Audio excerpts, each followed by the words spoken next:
The blade stopped 3 inches from Garrett's throat.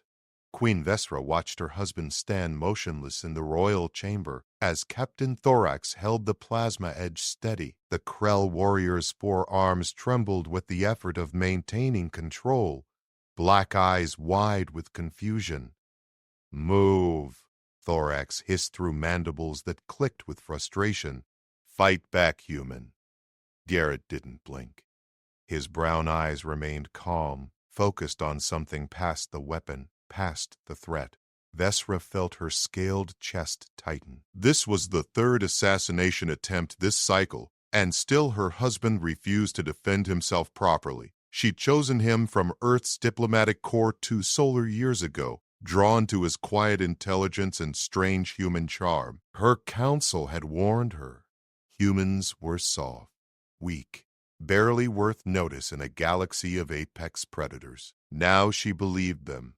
"Thorax, stand down," she commanded from her throne, her voice carrying the harmonic resonance that made Krell knees buckle. The captain didn't lower his weapon. "My queen, this proves what we've known. Your human consort is a liability. He doesn't even carry a sidearm. He wanders the palace unarmed, unguarded. He makes you look weak." Vesra rose to her full 8 feet, crowned spines flaring. "I said stand down." No, Thorax's secondary arms reached for Garrett's shoulders. "I will remove this embarrassment myself." The captain's claws never made contact. Garrett moved. Vesra's eyes couldn't track the motion. One moment her husband stood passive, accepting death. The next, Thorax was airborne, sailing across the chamber in a trajectory that defied the palace's artificial gravity. The Krell warrior hit the far wall with a crack that spiderwebbed the reinforced stone. Garrett straightened his formal jacket and adjusted his collar. "Sorry about your wall, Ves," he said quietly. Thorax groaned, trying to rise. His plasma blade lay 15 feet away, still humming. Green blood trickled from his mandibles.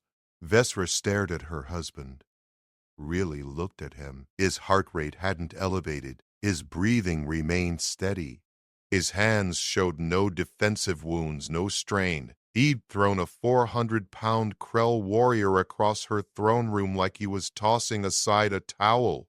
"Garrett," she said slowly, "what exactly did you do before joining the diplomatic corps?" He met her gaze, and for the first time since their bonding, she saw something flicker behind those calm brown eyes. Something vast, something dangerous. "You never asked," he replied.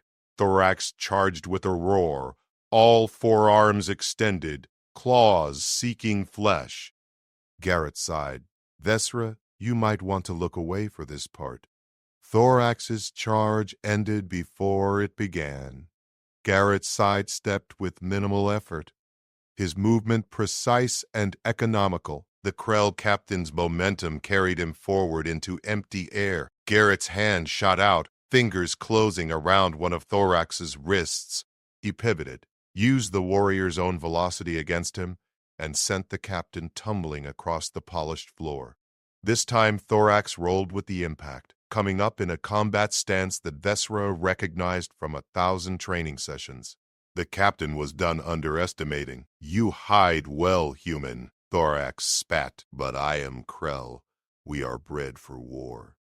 "I know," Garrett said. "I've fought your kind before." Vesra's spines went rigid. "What?"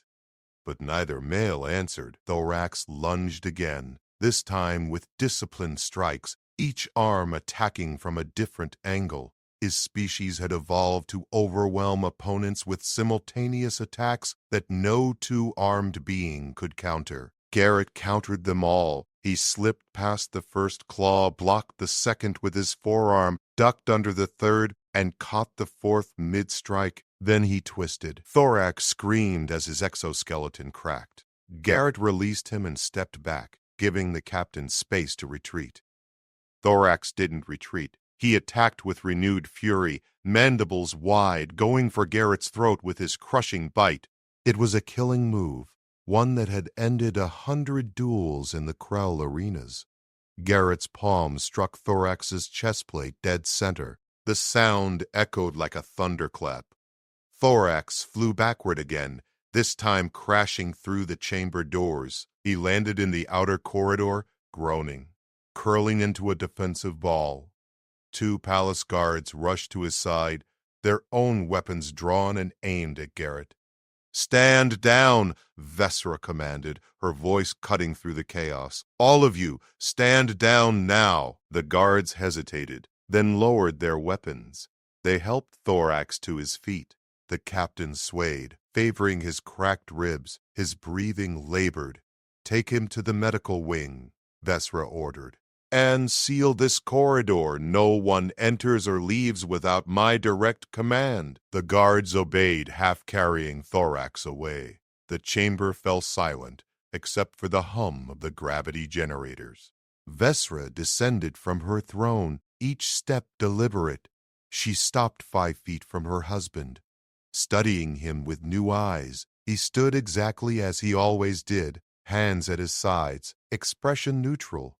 But now she saw the controlled power in his stillness, the coiled readiness in his relaxed posture. "You've been holding back," she said. "Yes." "For 2 years." "Yes."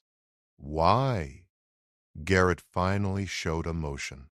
A flicker of something sad crossed his face. "Because you chose me from my mind, Vess, for diplomacy. You said you wanted someone who could think, not just fight. I thought that's what you needed. So you pretended to be defenseless." "I was never defenseless. I just didn't advertise my capabilities." He paused. "I didn't want you to see me as just another weapon." Vesra's tail lashed once, betraying her agitation. "The council has been calling you weak, calling me weak for choosing you. Do you know what that's cost me politically?" "I do." "And I'm sorry."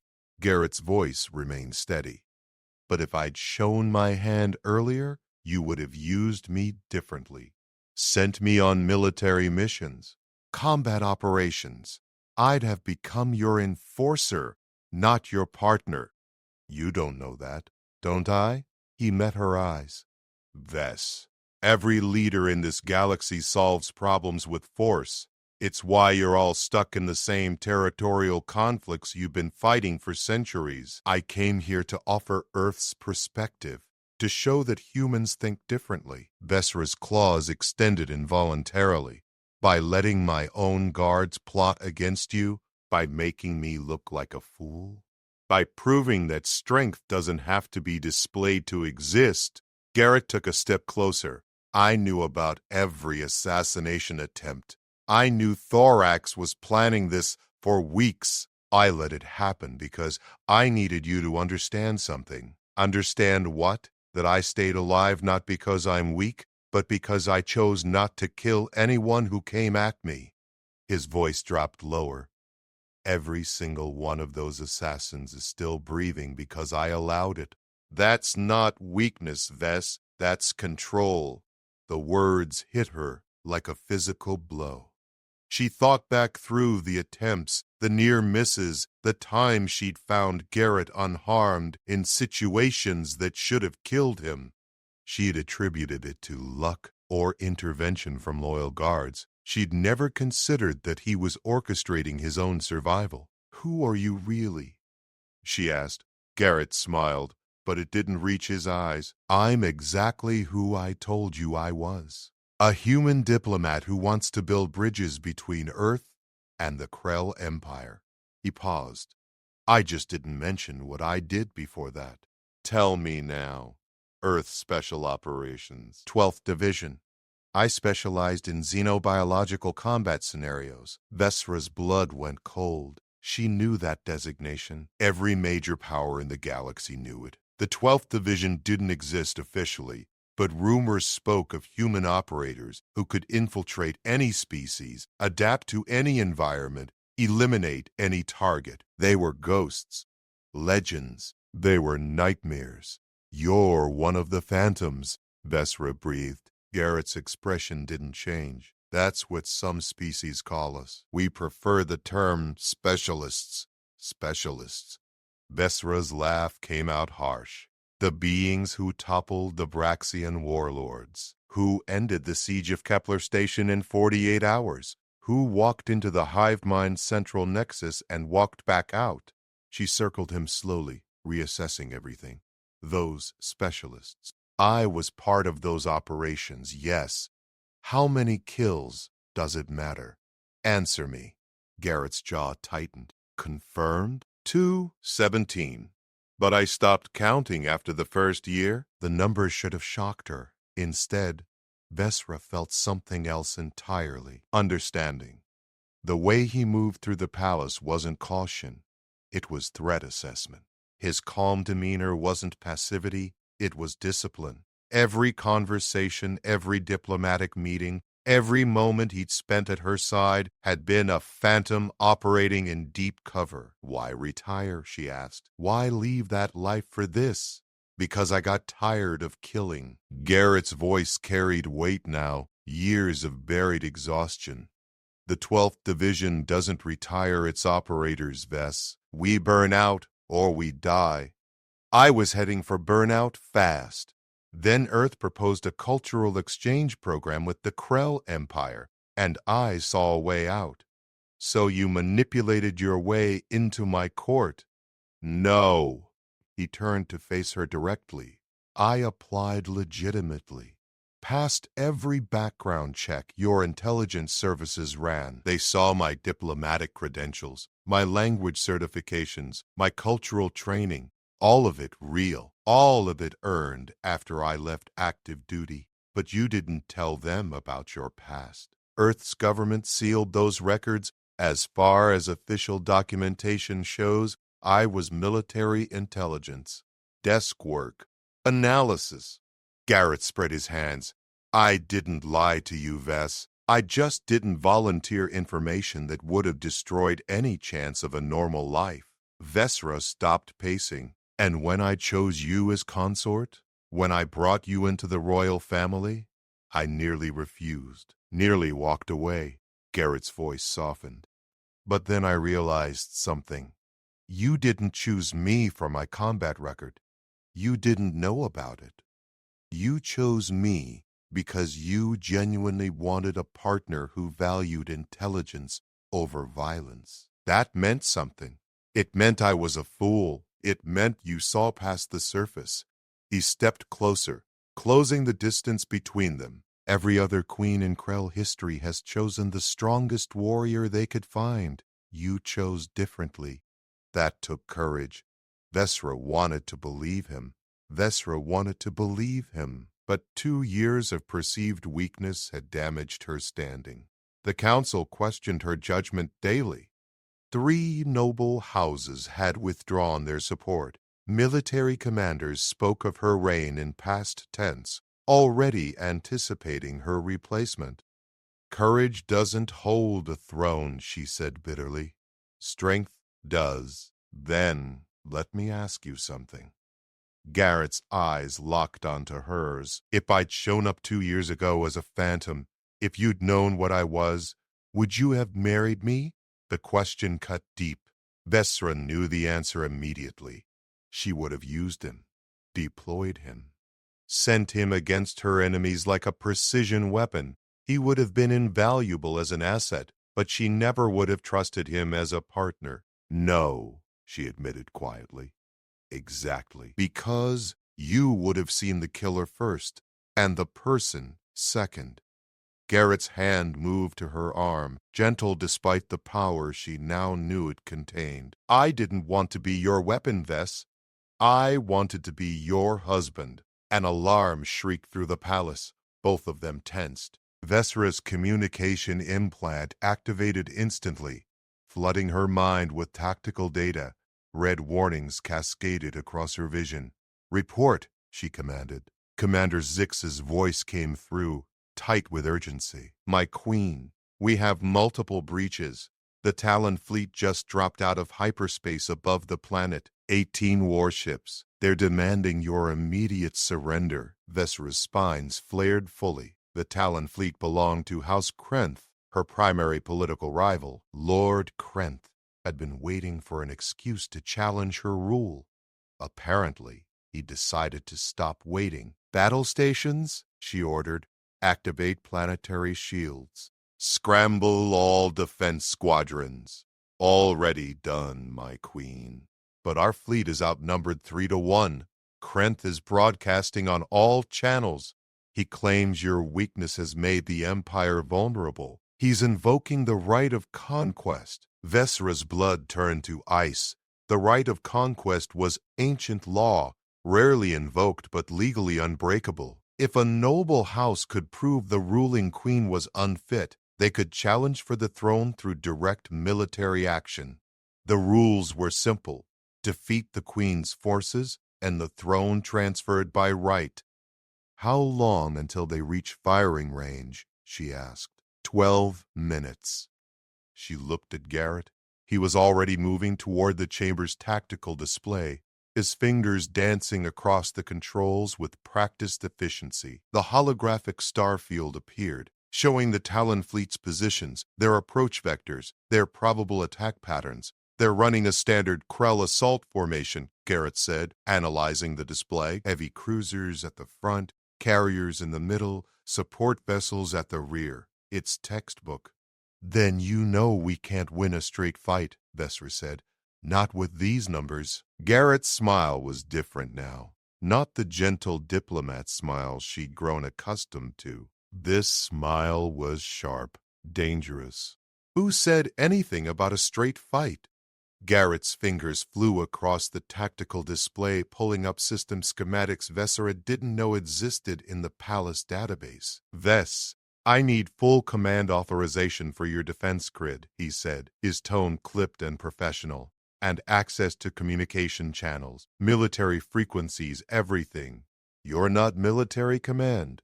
The admirals will never accept orders from you." "They will if you give them directly." Garrett looked up from the display. "But you need to trust me completely. No questions. No hesitation. Can you do that?" Vesra's mind raced. 12 minutes until Lord Krenth's fleet entered weapons range.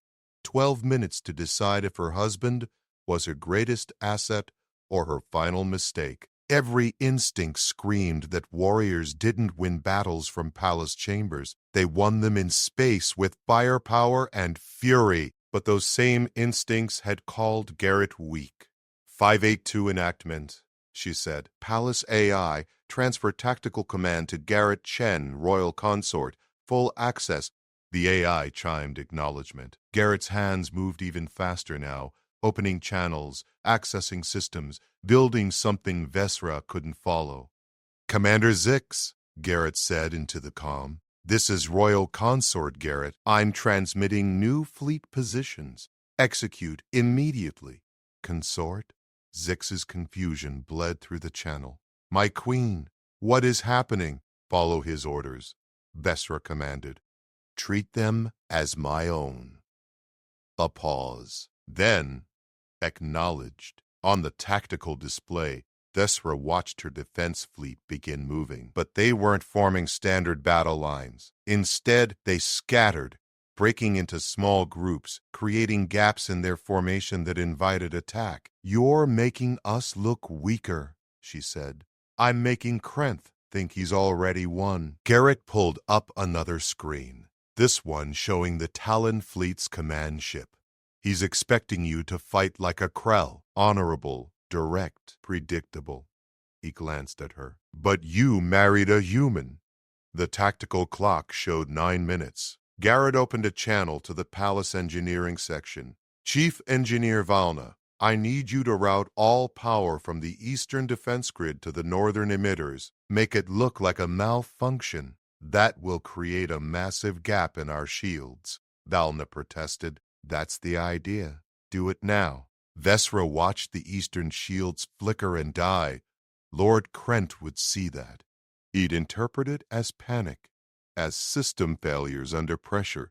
He'd commit his forces to exploit the weakness. "You're baiting him," she realized. "I'm giving him exactly what he expects to see." Garrett's smile widened. A weak queen with failing defenses and a scattered fleet. He'll go for the quick kill, and when he does, we show him why humans don't fight fair. The calm crackled. Lord Krent's voice filled the chamber, dripping with contempt. Queen Vesra, your shields are failing. Your fleet runs like cowards. Surrender now, and I will grant you exile instead of execution. Vesra's claws extended, but Garrett caught her eye and shook his head slightly. Lord Krent, she replied, keeping her voice steady. You overestimate your position. Krent's laugh boomed through the speakers. I have 18 warships against your 6. Your defense grid is collapsing. What position do I overestimate? He paused. Ah, yes, I forget. You have your human pet. Perhaps he will write a strongly worded diplomatic protest. The mocking tone ignited Vesra's rage, but Garrett remained focused on his screens. 7 minutes, he murmured. He's accelerating, taking the bait perfectly. What bait? Vesra demanded. What aren't you telling me? Garrett finally looked up. The Krell have fought the same way for 1,000 years. You developed your tactics against species that respect honor codes, that follow rules of engagement. But humans? He turned back to the display. We spent our entire evolution finding new ways to kill each other. We got very creative. On screen, the Talon fleet surged forward, their formation tightening as they prepared to punch through the gap in the shields. Krent's heavy cruisers led the charge, their weapon systems powering up, energy signatures spiking. 5 minutes to firing range, Commander Zix reported. Our scattered vessels are requesting orders to regroup. Negative, Garrett said. Hold positions. Maintain radio silence protocols I transmitted. Vesra saw it then. Her ships weren't scattered randomly. They formed a loose sphere around specific coordinates, each vessel positioned with mathematical precision. And those coordinates aligned with the Talon fleet's projected flight path. The asteroids, she whispered. Not asteroids, Garrett corrected. Mining charges, 300 kilotons each. Your engineers placed them in the belt 6 months ago for commercial excavation. They've been sitting there, dormant, waiting for detonation codes. Vesra's breath caught. You're going to turn the asteroid belt into a minefield. Already did. I activated them while we were talking. Krent's fleet is flying straight into the kill zone. Garrett's fingers danced across the controls. His ships are too close together, moving too fast. When I trigger the charges, the debris field will shred their formation. Then your vessels, already in optimal firing positions, will have clear shots at their disabled ships. That's not honorable combat. No, Garrett agreed. It's survival. Lord Krent's fleet crossed the marker. They were committed now, too deep into their approach vector to change course without exposing their vulnerable engine sections. 3 minutes, Zykes reported. Garrett's hand hovered over the detonation control. Vess, this is going to kill a lot of Krell. Krent's warriors signed up for battle, but this won't be a battle. This will be an execution. If you want to stop this, tell me now. Vesra looked at the display. 18 warships carrying thousands of warriors. Good warriors following bad orders. But if she stopped this, if she chose honor over victory, Krent would destroy her fleet. He'd bombard the palace. He'd kill everyone she'd sworn to protect. You said you got tired of killing, she said quietly. I did. I still am. Garrett's voice was heavy, but I'm more tired of watching good people die because someone else chose violence. Krent started this. I'm just finishing it in a way that keeps you alive. The tactical clock hit 2 minutes. Do it, Vesra commanded. Garrett pressed the control. The asteroid belt erupted into light. 300 simultaneous detonations turned space into a storm of fire and metal. The tactical display went white, then slowly resolved into chaos. Massive asteroids fragmented into millions of pieces, each chunk accelerating outward with deadly velocity. The Talon fleet flew directly into the expanding cloud at combat speed. Krent's heavy cruisers took the first impacts. Their forward shields flared brilliant blue, absorbing the smaller debris.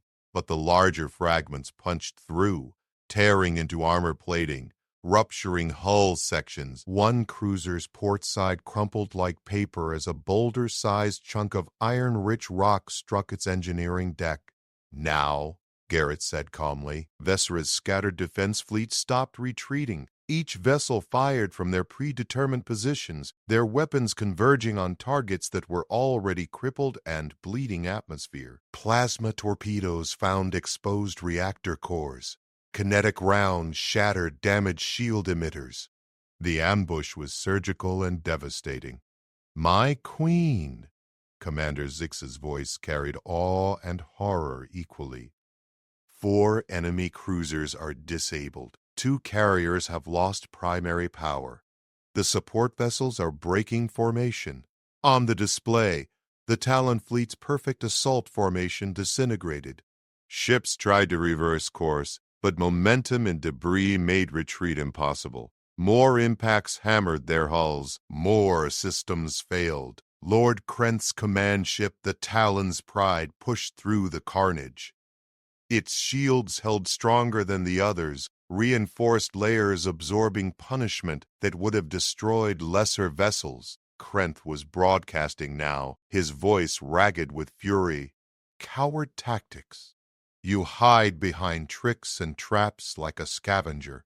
Garrett opened a return channel. When he spoke, his voice carried none of the gentle diplomat Vesra had known. This voice was cold, professional, the voice of a phantom. "Lord Krent, you brought 18 warships to slaughter a queen you thought was weak. You expected easy victory against scattered defenders." He paused. "You were right about one thing. This queen is different from those who came before. She's smart enough to marry someone who thinks instead of just swings weapons. Human filth, face me with honor." "Honor?" Garrett's laugh was bitter. "You invoked the right of conquest. You chose violence. I'm just better at it than you expected." Another explosion rocked the Talon's Pride. As debris hammered its aft shields, the command ship shuddered but maintained course, still driving toward the planet. "He's not stopping," Vesra observed. "He's going to try ramming the palace shields." "I know." Garrett pulled up another screen, this one showing the palace defense batteries. "That ship masses 40,000 tons. If it hits the shields at full speed, the energy discharge will level everything within 3 miles, including us. Can you stop it?" "Already working on it." Garrett's fingers moved across controls with inhuman speed. "Zix, I need the battlecruiser Stormbreaker to execute attack pattern Delta 7. Targeting solution is transmitting now." "Confirmed. Stormbreaker is moving into position." Vesra watched the Stormbreaker, her fleet's heaviest vessel, angle toward Krent's command ship. But instead of a direct intercept, it positioned itself perpendicular to the Talon's Pride's trajectory. "That's not an attack vector," she said. "It's not supposed to be." Garrett highlighted specific points on the enemy ship's hull. "See those sections? Those are the Talon's Pride's maneuvering thrusters. Krent needs them operational to maintain his ramming course. If we take them out, his ship becomes a drifting brick. One battlecruiser can't penetrate those shields. It can if the shields are already compromised." Garrett zoomed in on the enemy vessel's shield array. Vesra saw it now. Subtle fluctuations in the energy field where debris impacts had stressed the emitters. Weak points. Vulnerable spots. Garrett transmitted the targeting data directly to Stormbreaker's weapons officer. "Fire on my mark. 3, 2, 1, mark." The battlecruiser's main cannon spoke. Twin beams of concentrated plasma lanced across space, threading through the debris field with impossible precision. They struck the Talon's pride exactly where Garrett had designated, hitting the weakened shield sections. The beams punched through. Explosions rippled along the command ship's port side as thruster arrays vaporized. The massive vessel lurched, its trajectory shifting wildly. Krent's helmsman tried to compensate, firing starboard thrusters, but without the port array, the ship began spinning. "He's losing attitude control," Zix reported. "The Talon's pride is tumbling." Garrett didn't celebrate. He was already adjusting fleet positions, redirecting fire, managing the battle with mechanical efficiency. "Target the remaining carriers. I want their fighter bays disabled before they can launch." Vesra watched her husband work. This wasn't the gentleman who'd shared her chambers, who'd discussed poetry and philosophy over morning meals. This was the Phantom, the operator who'd ended sieges and toppled warlords. Every movement economical, every decision instant, every strategy 3 steps ahead of the enemy. It was terrifying. It was magnificent. The remaining Talon fleet vessels attempted to regroup, but Garrett's positioning had fractured their command structure. Without Krent's leadership, individual captains made individual decisions. Some tried to rescue damaged ships. Others attempted to continue the assault. Most just tried to survive. "They're breaking," Zix said. "Multiple vessels are requesting surrender terms." "Negative," Garrett replied. "No terms until Krent himself surrenders. I want his personal capitulation on record." Vesra understood. If subordinate captains surrendered while Krent remained defiant, the Lord could claim his fleet abandoned him. He could rebuild, challenge again, turn this defeat into propaganda about loyal nobles betrayed by cowardly crews. But if Krent himself surrendered, it was permanent. "You'll never do it," Vesra said. "He'll die first, then he'll die." Garrett's voice held no emotion. "Zix, prepare boarding teams. If Krent won't surrender, we'll take the Talon's pride by force," the comm crackled. Lord Krent's voice came through, no longer mocking. Now it carried pain and disbelief. "You're human. Humans don't fight like this. Humans are diplomats. Merchants, soft things." Garrett leaned toward the pickup. "Humans are whatever we need to be to survive, Lord Krent. We've spent 10,000 years perfecting the art of killing each other. You picked a fight with a species that invented warfare as an art form." He paused. "Surrender now, and your crews live. Keep fighting, and I'll show you exactly how creative humans can get." Silence stretched across the channel. Then, quietly, "I yield." The throne room filled with nobles within the hour. Vestra sat upon her seat of power, crown spines fully extended, projecting absolute authority. Garrett stood 3 steps below and to her right, hands clasped behind his back, expression neutral, the position of a consort, submissive, unthreatening. But every noble who entered the chamber looked at him differently now. Lord Krent knelt in the center of the room, flanked by royal guards. His armor was scorched, his mandibles cracked, one arm held awkwardly where debris had broken the joint. The proud lord who'd commanded 18 warships now resembled a broken thing awaiting judgment. The council members filed to their positions, their own spines rigid with tension. High Counselor Rakstar, ancient and scarred from 100 campaigns, stepped forward first. "My queen," he began, voice gravelly. "The Talon fleet has been secured. 14 vessels captured intact. 4 destroyed. Total Krill casualties number 2,317. He paused, his black eyes shifting to Garrett. "Our losses are minimal. 73 warriors. No ships destroyed." Murmurs rippled through the assembled nobles. That ratio was impossible. No Krell force had ever achieved such one-sided victory without overwhelming numerical advantage. "Lord Krent," Vesra said, her voice carrying the harmonic resonance of absolute command. You invoked the right of conquest. You called me weak. You brought war to my doorstep. She leaned forward. Explain yourself. Krent's head remained bowed, but his voice carried defiance still. I acted within ancient law. I challenged a queen I believed unfit to rule. The right permits this. The right permits challenge, Vesra agreed. It does not guarantee success. You gambled on my weakness.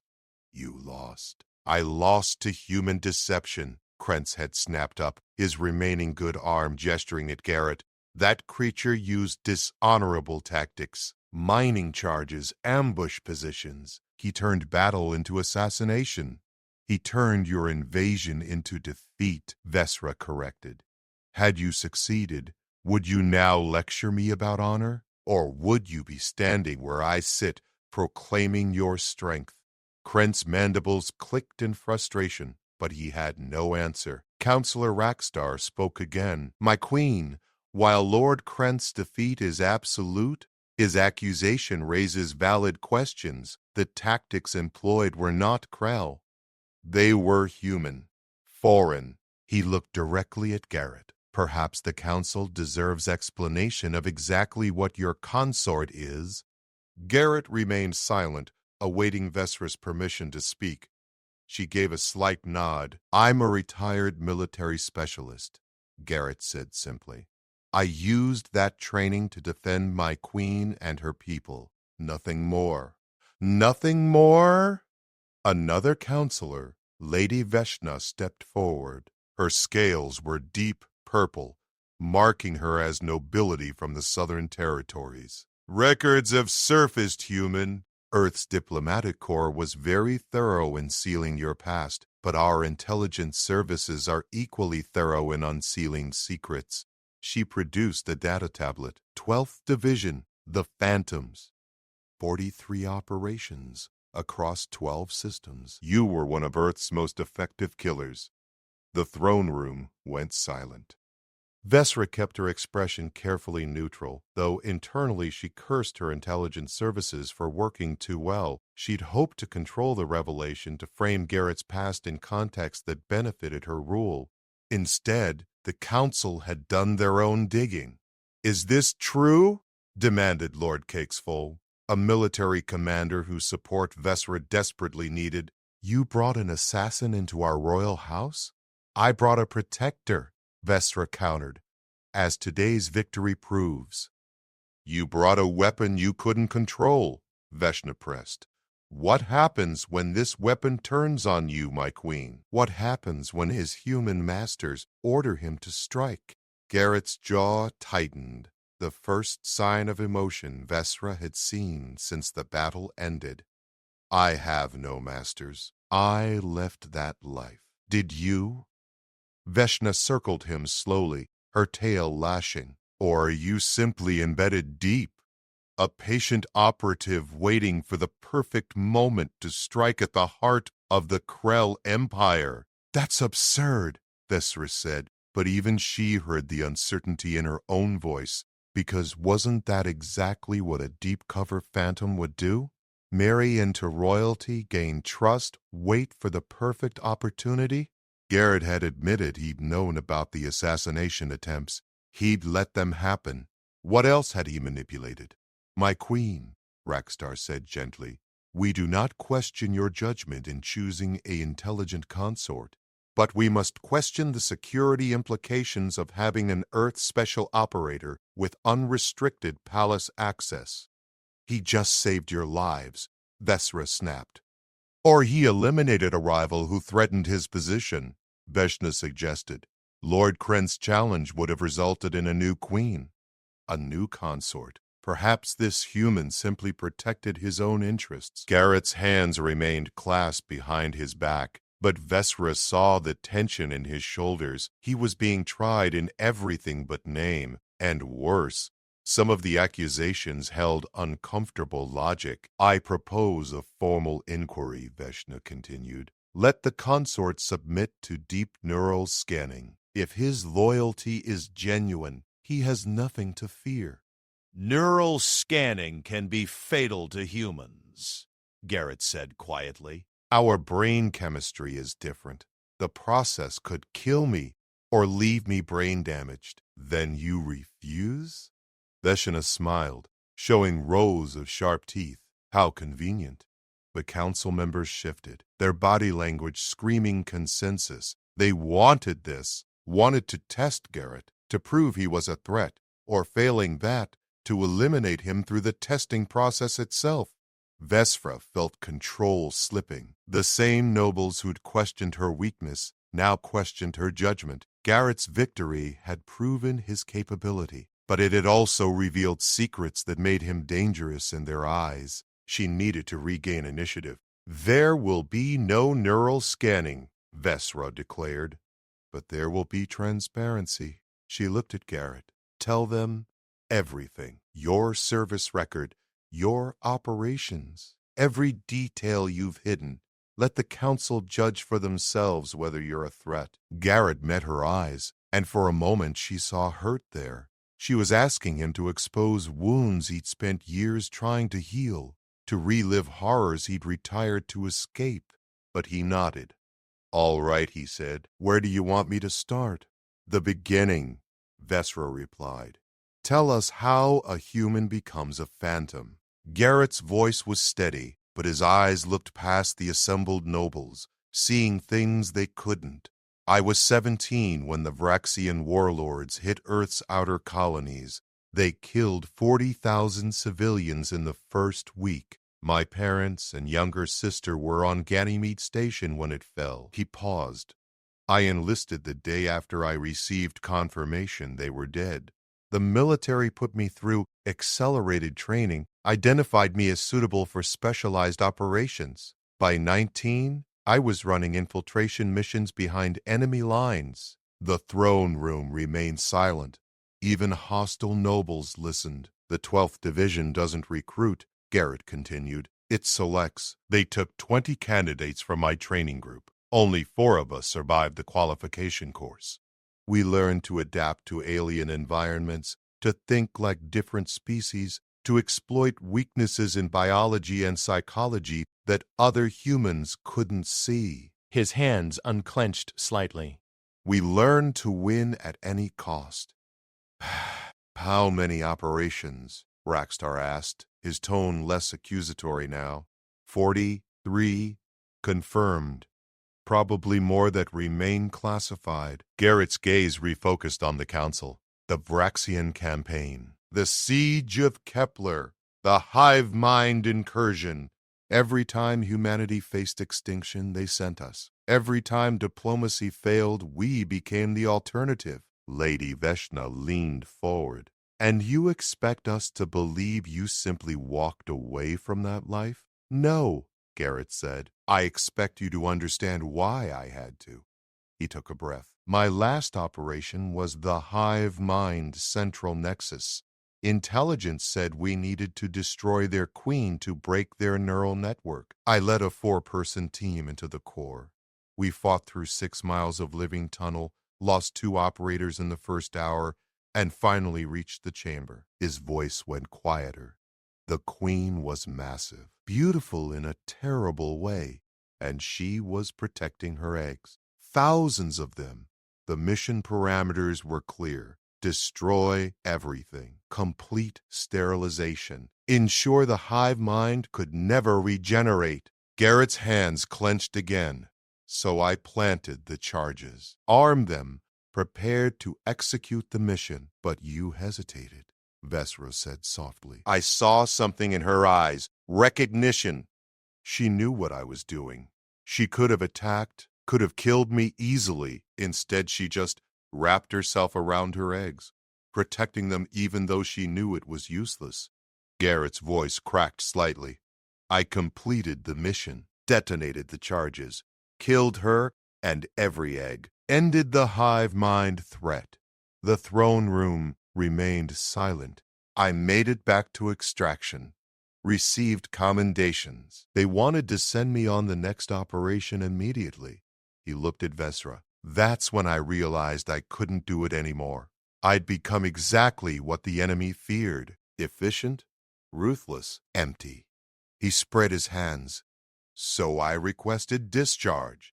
Earth's government tried to refuse, but I had enough operational secrets that forcing me to stay was too risky. They gave me an honorable exit, sealed my records, and set me up in the diplomatic corps where they could monitor me. And you chose the Krell Empire, Kexival said. Why? Because you reminded me of that hive queen. Garrett's answer surprised everyone. Fierce, protective, willing to fight impossible odds to defend what you love. I spent years killing things I didn't understand. I wanted to try understanding instead. Vesra felt something shift in her chest. She'd married Garrett thinking he was gentle by nature. Now she understood he was gentle by choice. Despite a nature that had been weaponized and deployed across a dozen star systems, Veshna wasn't convinced. Pretty words, human, but you still haven't explained why we should trust you. You shouldn't, Garrett said bluntly. Trust is earned, not explained. I can't prove my loyalty with words. He turned to face Vesra directly, but I can prove it with actions. My queen, I formally request exile from the Krell Empire. The council erupted in shocked murmurs. Vesra's spines flattened in confusion. Explain yourself, she demanded. You need political stability. My presence threatens that. The council doesn't trust me, and they're right to be cautious. I'm a variable you can't fully control. Garrett's expression remained calm. But if I leave voluntarily, you can claim you discovered my deception and exiled me. You look strong for ejecting a potential threat. The council gets what they want. Everyone wins except me. That's not... Vestra started. It's logical, Garrett interrupted gently. You married me thinking I was one thing. I turned out to be something else. That's grounds for annulment under Krell law. You can end this marriage, send me away, and rebuild your political capital. Vesra stared at him. He was giving her an exit, a clean way to solve every problem his revelation had created. She could blame him for deception, cast him out, and emerge politically stronger than before. It was the smart play. It was also unbearable. No, she said. The throne room went quiet again. My queen, Rakstar began. I said no. Vesra rose from her throne, descending to stand beside Garrett. This human did not deceive me. He simply didn't advertise capabilities I never asked about. He served me with intelligence and loyalty for 2 years. Today he saved this empire from Lord Krent's ambition. She looked at each council member in turn. If you question his loyalty, you question mine for choosing him. We question the security risk, Veshna protested. Then question it openly. Debate it. Vote on it if you must. Vesra's voice carried absolute authority now. But understand this, Garrett stays unless he chooses to leave. I will not exile him to satisfy political convenience. She took Garrett's hand, a gesture of public unity that would be recorded and analyzed across the empire. I chose this human because he valued thought over violence. Today he proved he's capable of both. That makes him exactly the partner I need. Vesra squeezed Garrett's hand. The Krell Empire has survived 1,000 years through strength. Perhaps it's time we tried surviving through intelligence as well. Rakstar stepped forward. The ancient counselors studied them both for a long moment, then slowly lowered his head in a gesture of respect. Perhaps the queen is wiser than we credited, he said. A ruler who can deploy both diplomacy and warfare as needed is not weak. She's adaptable. He looked at the other council members. I withdraw my concerns. The consort has proven his value. One by one, the other nobles followed, even Veshna, though her agreement came reluctantly. Lord Krent, still kneeling, made a sound somewhere between a laugh and a groan. I gambled on your weakness. Instead, I revealed your greatest strength. He looked up at Vesra. I will accept whatever judgment you decree, my queen. Vesra considered. Execution was traditional for failed conquest attempts, but mercy could be strategic. You will surrender your fleet and territories. You will serve the Empire in whatever capacity I assign. She paused. And you will remember that strength takes many forms, Lord Krenth. Today you learned that the hard way. Krenth bowed his head in acceptance. The council session ended. Nobles filtered out, already calculating new political angles, adjusting their strategies to account for a queen who'd proven far more dangerous than they'd believed. Finally, Vesra and Garrett stood alone in the throne room. You would have left, Vesra said quietly. You meant that offer. Yes. Why? Garrett smiled sadly. Because you deserved better than a husband who kept secrets. Better than a weapon pretending to be a partner. You're not a weapon.